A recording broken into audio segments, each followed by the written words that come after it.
What's the deal, family? Welcome back. Sips of Success podcast. What is up? What's going on? How you feeling today, babe? Good. How are you? I'm good. It's sunny outside. It's February. It's so weird. It's the oddest February ever. Yeah, but we are not complaining. We are in Michigan, if you didn't know, and February is usually frigid. So like brick outside. It's nice. We're taking the sun and the mild weather. Yeah, Sucks that it's global warming, but hey, silver lining we'll is take that. What are we sipping on? We are sipping on some fresh juice today. You know. Oh, cheers. Cheers.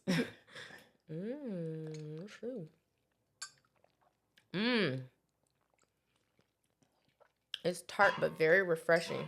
So this is cucumber mint, lime, lemon, ginger, and green apples.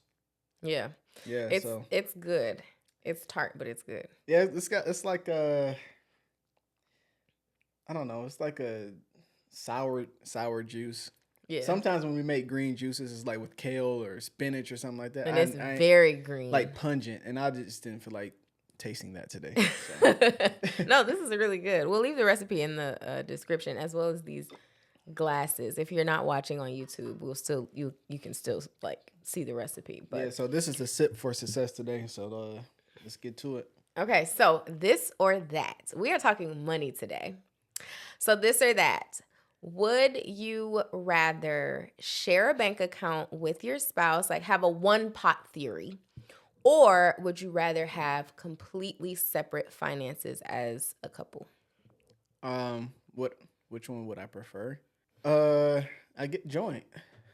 I would prefer joint. Yeah. One pot theory. Yeah, not one pot literally though. Not like it's just one bank account just sitting with money. No, but yeah. Okay. One joint situation. Like we're joint. So I agree. I can touch, you can touch. Yeah, I think that the money should be accessible to both people if you're married.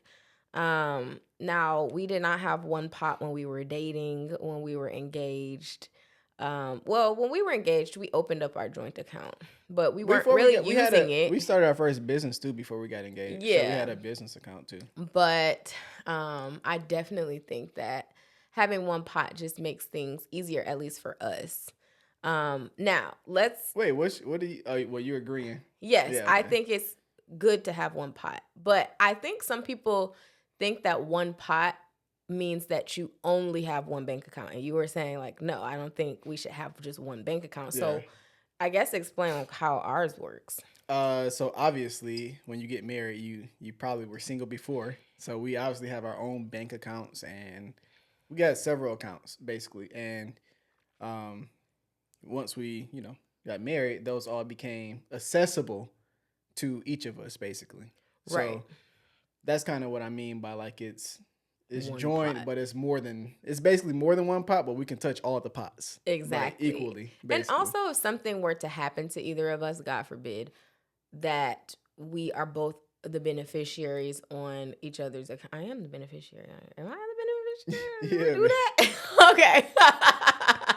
Yeah, so that is also important, because if something happens, we want to make sure that goes to the right place. And I heard that these bankers be scamming people, and if someone doesn't have a beneficiary, they will put their own name in there. So you definitely need to make sure that's crazy. That you have someone on your bank account, even if it's your friend, your mom, somebody. You do not want no random banker having access to your money after. I mean, you're not gonna be here, but still, that's something, I had to take my sunglasses off for that because I will slap you, banker. Babe, you won't. Nah. But anyway, so let's talk about how we operate. If one of us wants something that is expensive, do we share that with each other? What is that threshold of, okay, you can spend $200 by yourself, but once you cross that line, you need to call me and ask me if that's a purchase worth buying. That if we're one pot, this is technically our money. Yeah. So how does that work for us? Or what do you think is Because I don't think we've ever really talked about, like, if it's X amount of dollars, you need to call me. I feel like we haven't talked about it, but I feel like it didn't have to be said either. Okay. I feel like if you go shopping, I don't know. If you go shopping, like you just went to the mall, I don't know, first of all, I've never seen you spend more than, I don't think I've really seen you spend more than $1,000. I don't even think you've been close. You for sure been close. But if you go to the mall and go shopping, like I don't think you need to tell me. Because I just don't expect you to go and spend $20,000 at the mall. That would be outrageous. Right. Not saying you can't. I just ain't never seen her do it. And if you spent $20,000, then I would need to know that. No, basically. That's unacceptable. Yeah, that's like insane. Like, what are you buying? That's whatever amount of money that's. But like I said, it's never had to be said. But I feel like we've bought you a purse every year since we've been married. Well, several, but like big purchase ones. And the first one was our first one. That was, whew, I was still, but yeah, go ahead.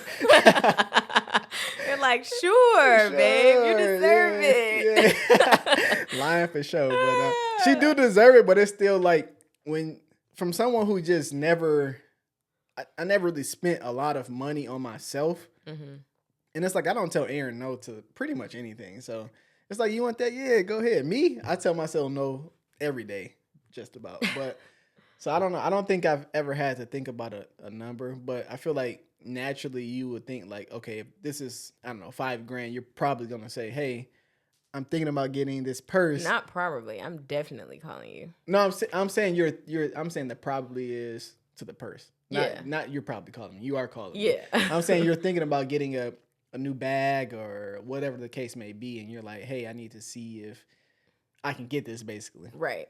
And no, we don't have to ask for permission. It's just kind of like a respect type of thing. Yeah, I feel like I think for me, our threshold is like $1,000.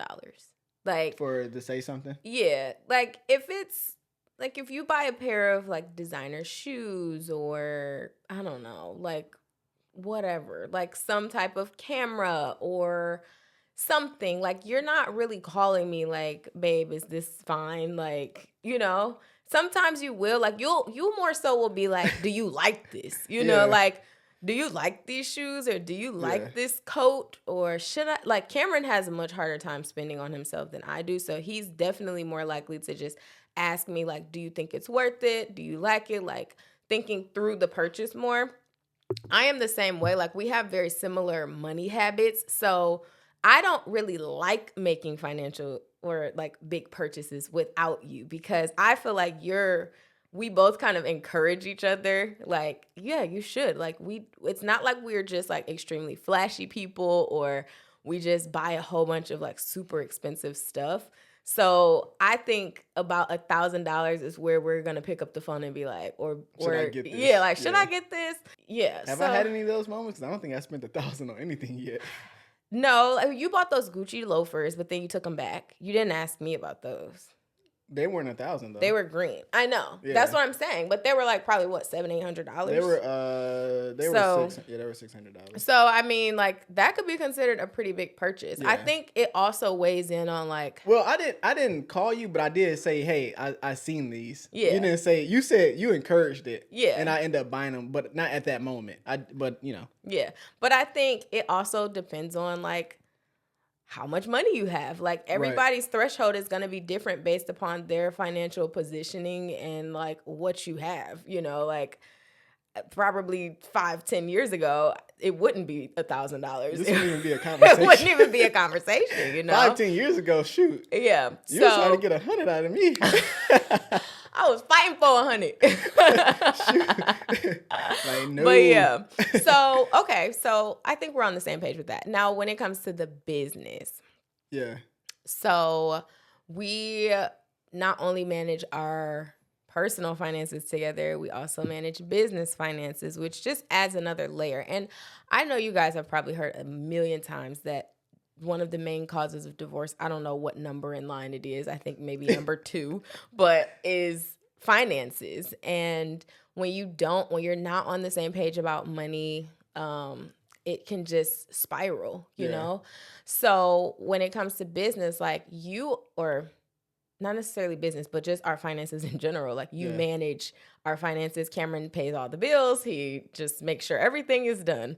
So let's share some of the things that we do to make sure that we stay on the same page with our finances. I pay all the bills. I do make sure everything is paid for. Erin should probably know all of them. I think she's just more so aware of like our mortgage and her car payment. I don't think she know which days, like our utility bill, electric, gas. So I probably should we need to go over that with her. But I'm trying to think. There's certain days every month that like utilities, and then obviously the first of the month is for everybody. I think it's the first of the month, and her car just happened to fall on the first of the month. So, but like, what are the things that we do? Like, we have our marriage meetings. So we have marriage meetings. I have an Excel spread of what costs what, how much total in a month. I have to pay off her credit card every month because Erin doesn't use debit. I never use my debit card. I mean, in a good way. Because I like to rack up the points. Yeah, she likes to get the points, and then make sure it does make your credit look good, especially when you pay it off. Yeah. Or whatever, but I for the most part, this is how I think. I think this is why it's successful. I think because one person focuses on it, it's not like anything. There's no gaps anywhere. Yeah. And when I pay for something, I'm like, hey, bills are paid today. Now, whether or not she know which bill that is, that there may be. So yeah, we got some things to go over with that. Yeah, and just in case something does happen, right? So that's she can know, for like, sure necessary. Like, do not recommend being completely like oblivious. But it's just honestly, I just had a vlog about this. We had a finance meeting with my mom, which is another thing that we do. Is with the business. My mom keeps all of our books. Shout out to the bookkeeper mom. Yeah. A lot of you guys are her clients, but she just keeps everything so organized. Like, sometimes she's calling me like, what is this on your Amex for, Amazon. Some random company? And she's like, okay, because I need to categorize this. Like, your books have to stay clean. And we take that very, very seriously. We keep our personal finances completely separate from business finances. Like, we don't play about that because the IRS is not going to come for us. We ain't going to jail. No. It is not that deep. No. So we are extremely diligent. We run payroll, like all the things. But when it comes to business finances, dang it, I lost my train of thought because I went into an aside about like what we do with my mom. When it comes to business finances, like what do we do, or what are you thinking? Well, I think I'm just a little bit more privy in that area than personal. And for me, like, I don't recommend you to be completely oblivious to like what is going on with the finances in your household. But we're just so comfortable in our roles as a couple that I just know it's being taken care of. And I have, that's what I was going to say. Like, from the vlog, like, I get pretty, I won't say bad anxiety because anxiety is actually a medical disorder, but like, I get really anxious about looking at my bank account. I don't know why. I think it's Erin literally don't, she never knows how much money she has in her account. She probably asks every weekend, like, do I have I'm like, can I buy this? I'm like, we're at the grocery store buying bread and I'm like, is this okay? And I'm just like, bro. I know. So it's really bad. She's definitely not bad with money, but it's bad she doesn't want to look at it for some reason. I still don't understand. It makes me anxious. I don't know. Let me know if this is how you are too. But like, it just really, it's the idea that less is there than I'm expecting. Yeah. Or my credit card is more there than I'm expecting. Like, I don't know. It's just. But you don't mind you use your credit card. I know. Oh, you use that. I know. I'm literally sweating. You need to, why don't you just wear a t-shirt I sometime? should have just should I take this off? Do you have a t-shirt on there? Yeah. I'm literally smoking hot. Aaron has a wardrobe malfunction. I was sweating, probably because I was getting anxious about talking about money. Girl over here sweating bullets talking about money. Yeah. She has on my shirt, similar jeans. No, I got dressed first of all. So she loves 20. Whatever. Okay. So what would be not necessarily your advice, but what is something that you think we can improve on when it comes to us managing finances, minus me being more involved with our household finances? You know, something I think we can improve on is not being afraid to give ourselves, because we have a business, we have to live and we have to pay ourselves. Something that I think we can improve on is not being afraid of paying ourselves what we should, be paid every month. Mm-hmm. And I say that because something obviously, again, I no longer work in corporate America. So even now I'm like, oh yeah, no, we can't live so. We live below our means, but we can't live so below our means. Like, it's now to a point where, oh yeah, no, we need to pay ourselves what we actually make, basically. Exactly. And not the whole thing, but like if we work, when we work the job, you have a consistent paycheck every other week, and you don't have a choice but to have this amount of money. So something that I say to us is we can't be afraid to pay ourselves. And if we are afraid, that means we ain't working hard enough. Right.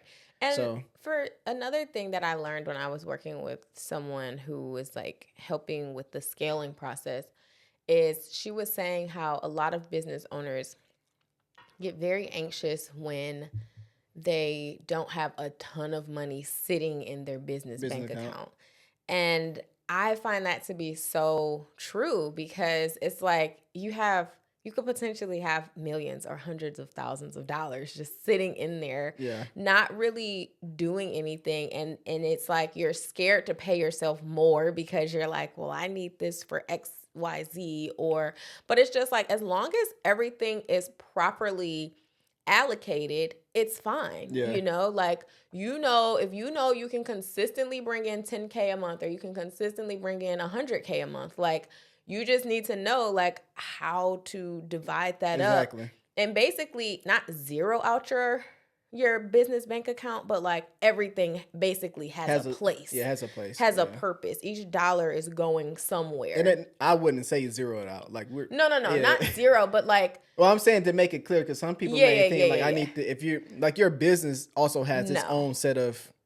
Like basically livelihood. So your business has to also run on its own, but you can't underpay yourself for what you're making because if you're working at a job. 50% goes to payroll, 30% might go to expenses for the business, 20% goes to investments, 10% goes to insurance or whatever. Like that's what I mean when I say like zeroing it out. It's not to say that your bank account has $0 in it, but it's like every dollar is allocated towards something.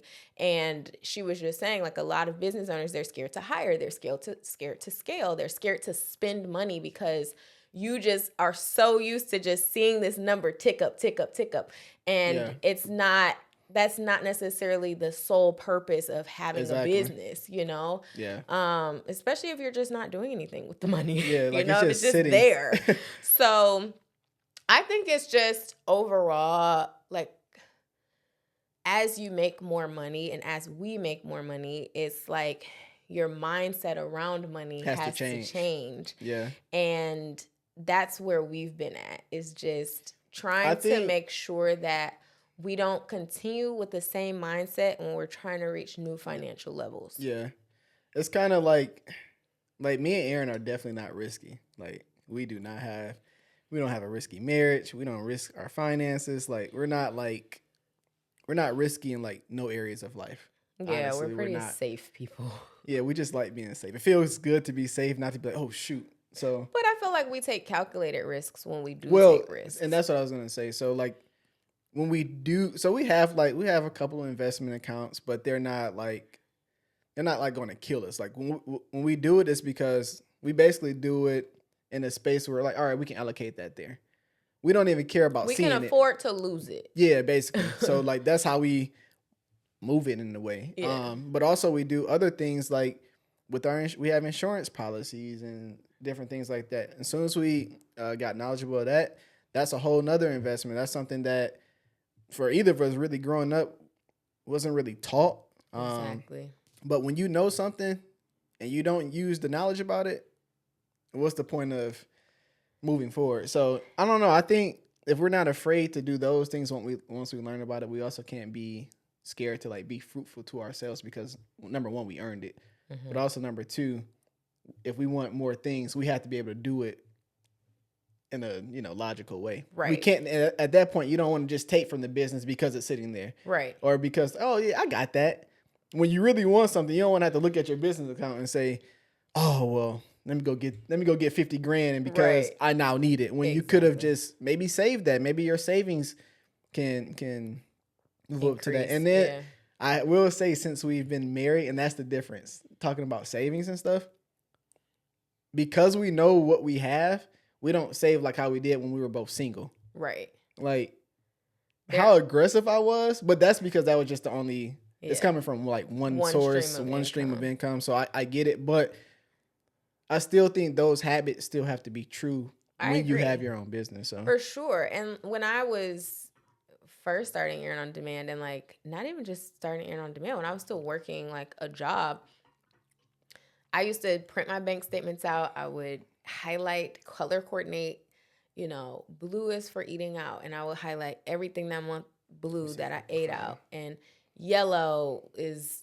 shopping or bills, car insurance, whatever, and I would color coordinate everything, and then I would tally up like how much I actually was spending, because there's a difference between how much you think you spent and how much you actually spent. Yeah. And most of the time we are underestimating how much we actually spent because we spent $10 on Amazon, did X, Y, like it all ends up adding up so fast. And you're like, oh shoot, I forgot I even bought that, or whatever. So, and if you spend because when you spend your credit card, you might think, oh, it says I spent up to, I don't know, like just say $2,000, but really your last purchase was probably $1,000, but it hasn't transaction to the balance made that yet. Bank statement. Yeah, so I think it's just implementing. Like we need to start back implementing some of those things, and that's what we've been kind of on lately. Is just getting back to the basics, just putting energy toward things that we used to pay more attention to the details of, that we have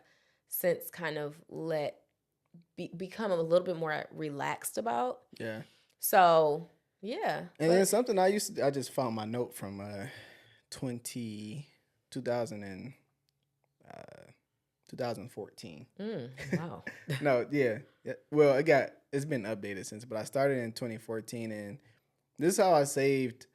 By the time me and Erin got married, I said it before in a video, I saved, I had a goal to save $100,000, before I got married. That didn't happen, but I saved $85,000. How I did that was my necessities, which was my savings, was 60% of what I earned.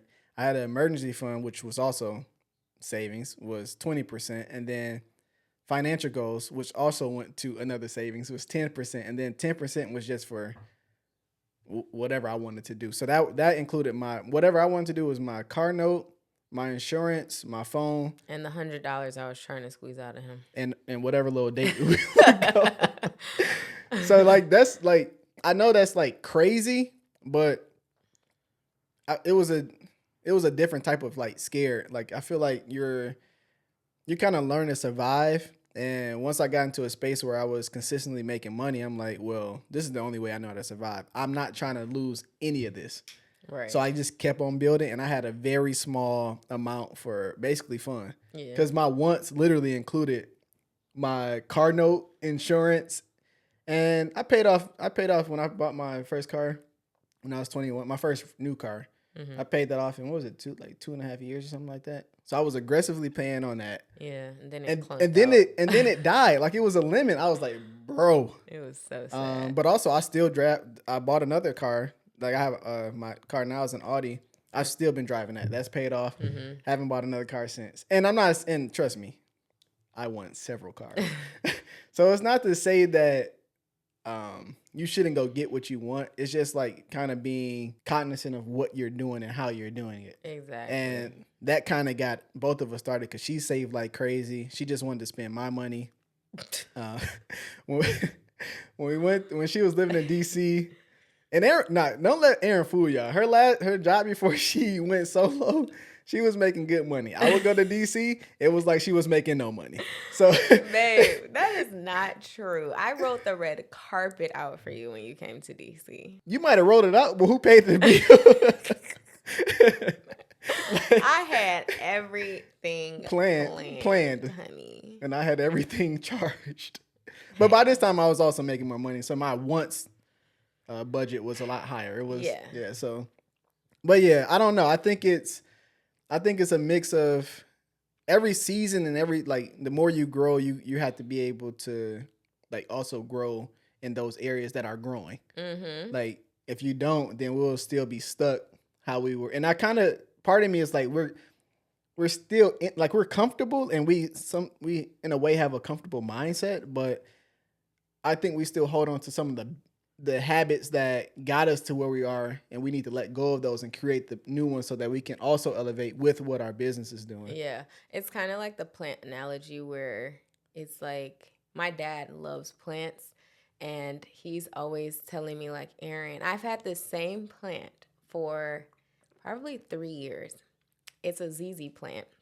And my dad in the kitchen or the like in my office. Oh, your plant on my shelf. And my dad is like, Aaron, this plant needs a new pot. Like, it's just not going to grow. My dad got his ZZ plant a year after I had mine. His plant is like huge. Yeah. Mine is still in the same pot and it's still the same size as it was when I first got it. And it's getting weaker. He keeps telling me like, Aaron, you're perfectly amazing plant. It's not even high maintenance. Like, it's a low maintenance plant. You put like 2 ice cubes in it and it's fine. But like, if you don't repot it and put it in a bigger plant, it's never going to grow. Like, it's just going to stay the same size. And I still haven't repotted it. So maybe I'll repot it.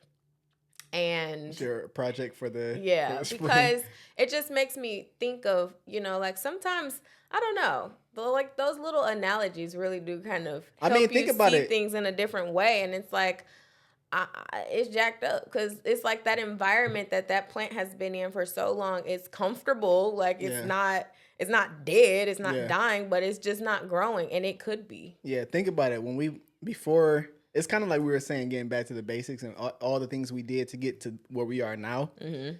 We came from our parents' houses. Like I lived at home my entire life up until marriage. So I never had my own place. Oh yeah, that's what I was gonna say with your savings too. Like you really didn't have any bills besides your car. Yeah, and I pay for a couple of bills that I still pay for at my parents' home. Mm-hmm. They just ain't took them back. Nah, it's cool. No, that also helped for sure. I'm pro stay at home as long as you can, if you can. Yeah. Because that will help you out in the longer run. But I was gonna say, once we bought our house, we were like, oh, cool. So we actually, when you talking about the plant thing, it made me think. We bought our house, we've been in here, and it's like, oh, we're just in here now. And we will say like, we want the next house. We want a bigger house and stuff like that. And all those things are okay, but per the analogy, we acting like this plant. Yeah. So exactly. We're not watering it sounds bad. We're not watering ourselves enough. We are, but not enough. It's just like, all right, cool. I'm going to maintain it. And that's what we've been doing. Exactly. And it's fine if you just want to maintain, but for us, we have multiple goals in life to keep going. You also don't want to wait until the plant is like extremely stressed out and like literally about to die before you're like, okay, let me replant it. Like, let me repot it. Yellow. You've been taking some off. Yeah, because now it's going to take way more effort to bring it back to life, you know? And that's kind of what we were saying with the last episode about you plateau, and like it's so much easier to dip from a plateau than to increase. And it's like the same thing. It's like you don't want to wait until you are in a position where you are like, I don't want to say dying, but for the sake of the plant analogy, like the plant is dying before you pay attention to it. Yeah, but it's kind of like other examples we've seen. Like we have seen people go up, but not maintain it properly. And next thing you know, they're like right back down. Yeah. And I feel like when you know that can happen, we have to be cognizant that that can happen to anybody, including us. Mm-hmm. So like you have to like know like, hey, this is what I gotta do. This is what we need to do. Like when you say writing goals, you gotta really stick to like those goals. Mm-hmm. And if you stick to them, then you're gonna do the things that it takes to, you know, for, like one of our goals is we said in this house, literally before the house was done, before we even started building, we said the first house we want to do 5 years in it, and we want to get our family home. Like we want to get like the next home, like a big enough home, because we want to do stuff like host both sides of our families and have just a big yard. We have a dog now. We didn't when we bought this house, it was not with a dog in mind. Yeah, we weren't even thinking about a dog. I don't think like that wasn't. It was just really with us in mind. So even just as a learning point, like knowing that when we go to those next stages, like we have to try to think about everything that might be a possibility and put that into the future. Exactly. So like, I don't know. I feel like I've learned a lot since we've moved into the house, and now that we've done it, I'm ready to like create a new stage. And you know. Before you know it, the time just leaves you, and it's like because this is year 4. You look up and you're like, "Oh my God, what happened? Where did the time go?" And it's just like you have to. You don't wake up one day and be like, "Okay, today is the day that I'm gonna do what it takes to reach my goals." Like that is something that like is a continuous daily effort. Like it's your day-to-day habits. Yeah. So yeah, I'm excited. Yeah. So cheers to that. Well, cheers. Let us know if you guys are a one pot or a separate pot kind of couple. We're a little, I mean, it's one pot, but we still have our own bank accounts and stuff. But we treat all of our money as it's ours and not as it's one or the other's. So yeah. I'm gonna start hiding my money. No, I'm just kidding. Nah. So yeah, let us know how you feel about that. Again, like, subscribe, all those good things. Leave us a review on Spotify or Apple. Yeah, let's keep elevating. Yes. Oh, and shout out to Babe. She got us new. So last episode we talked about our word for the year, and it's energy. So she got us like these bracelets. Yeah. That say energy on it. Yes, from the Little Words Project. They're really cute, but I thought it'd be a fun way to constantly remind ourselves of our word. Yeah. So that's that. More and more energy, more and more elevation, and we up. Period. All right, if you rock with me, then you rock with us. We'll see you on the next one. Bye.